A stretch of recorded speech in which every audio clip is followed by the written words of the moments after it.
अब तीर नहीं मोड़े जाएंगे, अरमान नहीं तोड़े जाएंगे। अब सिर कटे या सल्तनत उजड़े, मगर मैदान नहीं छोड़े जाएंगे। तो नमस्कार भावी मास्टर मास्टरनियों। क्या सर हम मास्टर जी हाँ। अगर आप बीएसटीसी एग्जाम को फॉर्म भरने की सोच रहे हो तो कहीं ना कहीं आपका उद्देश्य एक अध्यापक या अध्यापिका बनने का तो होगा ही। ठीक है, तो अपन बात करेंगे आज की इस वीडियो में बीएसटीसी परीक्षा 2026 प्री डीएलएड प्रवेश परीक्षा। ठीक है, क्योंकि इसके आवेदन शुरू हो चुके हैं और अप्रैल से पहले की बात कही जा रही है एग्जाम होने की। तो अपन इस आज की वीडियो में यही जानेंगे कि एग्जाम पैटर्न में क्या होगा, कैसे एग्जाम फॉर्म फिल करना है, ठीक है, क्या क्या आएगा, ठीक है, आदि सभी बातों पे आज की कक्षा में हम आज की वीडियो में हम चर्चा करने वाले हैं। तो बने रहिएगा अंत तक। आप सभी का एक बार फिर से तहे दिल से स्वागत है उद्धार क्लासेज के इस यूट्यूब चैनल पर।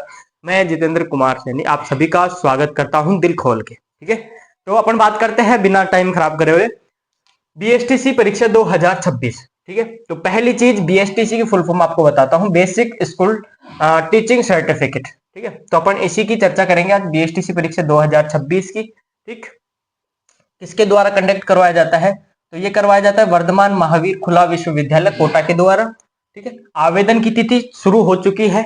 आवेदन की तिथि प्रारंभ हुई थी 2 दिसंबर को और अंतिम तिथि है 31 दिसंबर। कितनी है?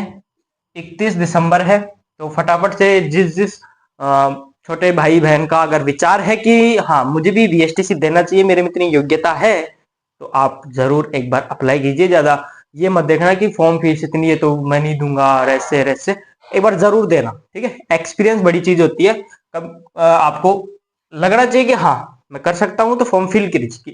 ठीक है, फिल कीजिए। बात करते हैं, ये 2 अवधि का कोर्स होता है। ठीक है, बीएसटीसी की जो डिग्री होती है 2 ईयर्स की होती है। ठीक है, योग्यता प्रश्न आएगा कि भैया मैं 12th पास कर चुका हूं, मैंने 1 साल 2 साल पहले 12th पास कर लिए, तो क्या मैं दे सकता हूं?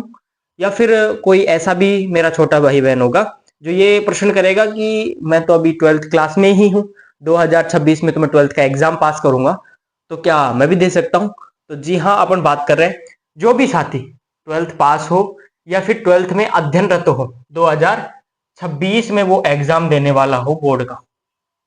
ठीक है, बोर्ड का एग्जाम अगर वो दे रहा है तो वो भी इस फॉर्म को फिल कर सकता है, भर सकता है। बस आपको 12th की मार्कशीट की कब आवश्यकता पड़ेगी? जब आपका बीएसटीसी में नंबर आ जाएगा, तब आप कॉलेज के लिए जब काउंसलिंग में जाओगे, काउंसलिंग करवाओगे, तब आपको उस टाइम पे वो 12th की मार्कशीट दिखानी पड़ेगी। ठीक है, उस तक तो आई जाती है, उस टाइम तक तो आप भी फॉर्म फिल कर सकते हैं। यानी कि 12th पास जो विद्यार्थी है वो भी इस फॉर्म को भर सकता है, और जो 12th में अध्ययनरत है इस वर्ष 2026 में, वो भी इस फॉर्म को भर सकता है। ठीक है, मात्र एक चीज की वो रहनी चाहिए, रिक्वायरमेंट एक है कि एज 28 से कम होनी चाहिए।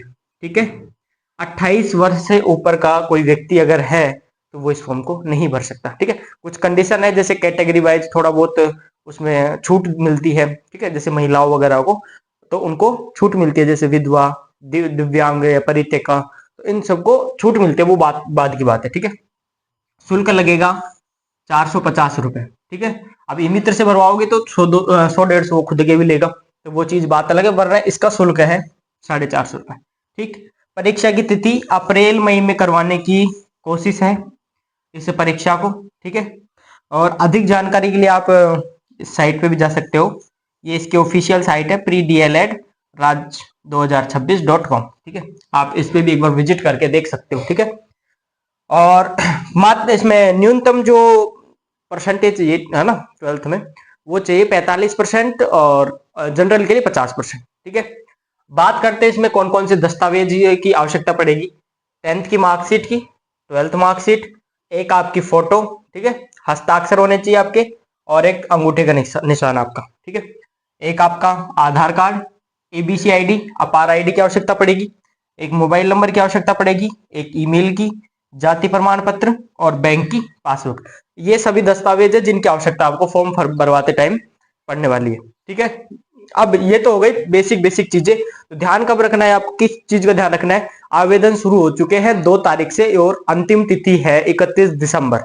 ठीक है, तो फटाफट से जाइए। अगर कोई ये सोच रहा हो कि मैं बाद में भरवा लूंगा, अभी तो 31 तारीख को है, तो क्या पता अगर सर्वर डाउन हो जाए तो उस टाइम आपके फॉर्म में दिक्कत भी आ सकती है। ठीक है, और एक विशेष बात यह है कि जब आप फॉर्म फिल करवाओ अपना, तो उस फॉर्म की 3-4 हार्ड कॉपी निकलवा लेना। 3-4 तो नहीं, 1 या 2 निकलवा लेना, क्योंकि जब आप काउंसलिंग करवाओगे कॉलेज में एडमिशन के लिए तो उस टाइम पे वो मांगते हैं। ठीक है, तो अब आगे बात करते हैं थोड़ा सा एग्जाम पैटर्न के बारे में अपन। ठीक है, ये तो हो गई बेसिक बेसिक बातें। ठीक है, अब अपन बात करते हैं कि थोड़ा बहुत एग्जाम पैटर्न के बारे में, क्योंकि बहुत सारे मेरे साथी ऐसे हैं जो अभी इसी पहली बार एग्जाम देंगे। कुछ ने दे दिया होगा पर कुछ अब फर्स्ट टाइम देंगे इसमें, तो उनको पता होना चाहिए ना भाई मेरे को क्या पढ़ना चाहिए, थोड़ा बहुत नॉलेज होनी चाहिए। ठीक है, तो अपन बात करते हैं क्या क्या होना चाहिए। अपन मुख्य रूप से इसको 4 खंडों में डिवाइड करते हैं। ठीक, पहली चीज तो आपको मैं एक बताऊं, इसमें आएंगे 200 प्रश्न। कुल प्रश्न कितने आएंगे? 200। ठीक, पेपर होगा ऑब्जेक्टिव, ऑब्जेक्टिव टाइप का पेपर होगा। ठीक है, जिसमें एमसीक्यू आएंगे, आपके एबेसेड वाले प्रश्न आएंगे। ठीक है, और एक लैंग्वेज का विशेष ध्यान रखना है आपको जब आप फॉर्म फिल करवाओगे। अब की नई पॉलिसी आई है ये कि जिस लैंग्वेज में आप फॉर्म फिल करवाओगे उसी लैंग्वेज में आपको पेपर देखने को मिलेगा, तो इस बात का विशेष ध्यान रखना है। ठीक है, एमसीक्यू आएंगे, 200 प्रश्न होंगे। ठीक है, और एक प्रश्न आएगा 3 अंक का, 3 अंक का एक प्रश्न आएगा। तो 200 कितने के हो गए? तो 200 इंटू 3, तो 600 अंक का पेपर होगा। ठीक है, 600 अंक का पेपर हो रहा है, और नेगेटिव, नेगेटिव मार्किंग इसमें नहीं है, नेगेटिव मार्किंग इसमें नहीं है। तो आप सारे प्रश्न कर सकते हो, कोई दिक्कत वाली बात नहीं है। ऐसा नहीं कि मैंने ये प्रश्न गलत कर दिया तो मेरी माइनस मार्किंग होगी, तो ऐसा झंझट नहीं है। सारे प्रश्न करो दबा के। ठीक है, सिलेक्शन पक्का है। ठीक है, 600 में से अगर आप 450, ठीक है, 450, 430, 420 भी अगर ले आते हो तो आपका नंबर निश्चिंत हो जाओ, आपने बीएसटीसी एग्जाम क्वालिफाई कर लिया है। फिर उसके बाद आपको रीट पात्रता परीक्षा देनी होगी, और उसके बाद रीट मेंस का एग्जाम देने के बाद आप बन जाओगे कक्षा 1 से कक्षा 5 तक के विद्यार्थियों के चहेते अध्यापक। ठीक है, तो फटाफट से फॉर्म फिल कर देना भाई, मेरा तो यही कहना है। ठीक, अपन बात करते हैं इसकी पैटर्न की। नेगेटिव मार्किंग नहीं है, एक प्रश्न 3 अंक का आएगा, टोटल प्रश्न होंगे 200। ठीक है, अभी अपन ये भी बात करेंगे 200 प्रश्न कहां से कितने प्रश्न उठेगी, ये बात करेंगे। ठीक, और 600 अंक का पूरा पेपर होगा। ठीक, हाँ, तो अपन बात करते हैं क्या क्या सब्जेक्ट इसमें पूछी जाएगी। एक तो पूछी जाएगी आपसे मानसिक क्षमता, मानसिक क्षमता जिसे अपन कहते हैं रीजन।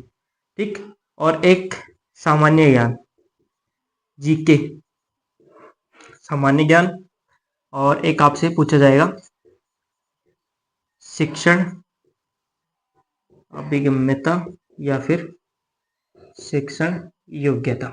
ठीक, एक आपसे अंग्रेजी और हिंदी या फिर संस्कृत, या आपको चूज करना है कि आप हिंदी से भरते हो या फिर संस्कृत से भरते हो। ठीक है, अब अपन इसमें देखते हैं कि किस में से कितने प्रश्न आएंगे। जो रीजनिंग है, रीजनिंग से आपके आएंगे 50 प्रश्न। कितने प्रश्न आएंगे? 50 प्रश्न। अभी मैंने कहा कि एक प्रश्न 3 अंक का है, तो 50 प्रश्न कितने के हो गए? 150 अंक के। ठीक है, ठीक है भाई साहब, हो गई बात। जो सामान्य ज्ञान है जीके आपका, जीके के आएंगे 50 प्रश्न। ठीक है, 50 प्रश्न कितने के? 150 अंक के। ठीक, उसके बाद में आते हैं टीचिंग एप्टीट्यूड, शिक्षण योग्यता। इसके भी कितने आएंगे? 50 प्रश्न। कितने की हो गई? 150 की। ठीक, 150 अंक की हो गई। अंग्रेजी के आएंगे आपके 20 प्रश्न। ठीक है, 20 प्रश्न कितने के हो गए? 60 अंक के। ठीक, 60 अंक के। वही अपन बात करें हिंदी या संस्कृत, दोनों के आएंगे। अब आपके पास कौन सा विषय है, जो विद्यार्थी संस्कृत पाठ्यक्रम से है वो संस्कृत से फॉर्म भरेगा, तो उसके संस्कृत के 30 प्रश्न आएंगे, उनको करना होगा। ठीक है, और जो विद्यार्थी सामान्य हिंदी से है वो हिंदी के 30 प्रश्न करेगा। ठीक है, वो आपके ऊपर है कि आप किस सब्जेक्ट से हो। ठीक, इसके 30 प्रश्न आएंगे, कितने अंक के हो गए, ये हो गए 90 अंक के। ठीक है, इस प्रकार से आपके, अगर अपन खंड की बात करें तो इसे 4 खंडों में डिवाइड कर सकते हैं। रीजनिंग का एक खंड जीके का, एक खंड टीचिंग एप्टीट्यूड का, और एक खंड हो गया अपने किसका, लैंग्वेज का। ठीक है, भाषा का, यानी कि अंग्रेजी और हिंदी या फिर अंग्रेजी और संस्कृत। ठीक है, अंग्रेजी अनिवार्य है, ये भी आपको करनी पड़ेगी। इसमें से आपके पास विकल्प है कि आप हिंदी से करते हो या फिर संस्कृत से करते हो। ठीक है, वरिष्ठ उपाध्याय वाला अगर कोई साथी है तो वो विशेष उस फॉर्म में लिखना होता है, फॉर्म फिल करवाते टाइम कि हाँ मैं वरिष्ठ उपाध्याय से हूँ, क्योंकि बाद में दिक्कत ना हो, तो पहले सारी चीजें एक बार देख के फिर अच्छे से भरना। ठीक है, तो ये आपके प्रश्नों का डिवाइडेशन है कि रीजनिंग से आएंगे 50 प्रश्न 150 अंक के, और जीके से आएंगे 50% 150 अंक के, टीचिंग एप्टीट्यूड से 50% 150 अंक के, और इंग्लिश से 20% 60 अंक के, और हिंदी या संस्कृत से 30% 90 अंक के। टोटल कितने हो गए, 600 अंक हो गए कि नहीं हो गए। ठीक है, हो गए 600 अंक। अब 600 अंक के लिए समय कितना चाहिए आपको, समय मिलेगा आपको 180 मिनट, 3 घंटे का पेपर होगा भाई। ठीक है, 3 घंटे का पेपर होगा। तो ये आपको मैंने मोटा मोटा बता दिया कि एग्जाम पैटर्न के बारे में और क्या क्या प्रश्न आएंगे। ठीक है, और एक चीज और बताऊंगा आपको मैं, इसका अगर आपको सिलेबस चाहिए बीएसटीसी का, तो हमारे यूट्यूब चैनल के डिस्क्रिप्शन में टेलीग्राम चैनल का लिंक है, वहां से टेलीग्राम चैनल ज्वाइन कीजिए, और वहां पे बीएसटीसी का सिलेबस है। ठीक है, तो वहां से आप इस सिलेबस को देख सकते हैं कि हाँ क्या क्या आपको पढ़ना है, किन किन विषयों में। ठीक है, तो वहां पे लिखा हुआ है पूरा स्पष्ट रूप से, आप देख सकते हो, आप पीडीएफ रखा हुआ है। ठीक है, और अगर किसी भी प्रकार की, अगर आपको और अधिक जानकारी चाहिए, कोई बात समझ में नहीं आई हो, तो आप मुझसे कमेंट के माध्यम से या पर्सनली मैसेज करके भी पूछ सकते हो। ठीक है, तो मिलते हैं किसी नई सूचना के साथ नेक्स्ट वीडियो में। तब तक के लिए मस्त रहिए, स्वस्थ रहिए और लग जाइए बीएसटीसी की तैयारी में। धन्यवाद।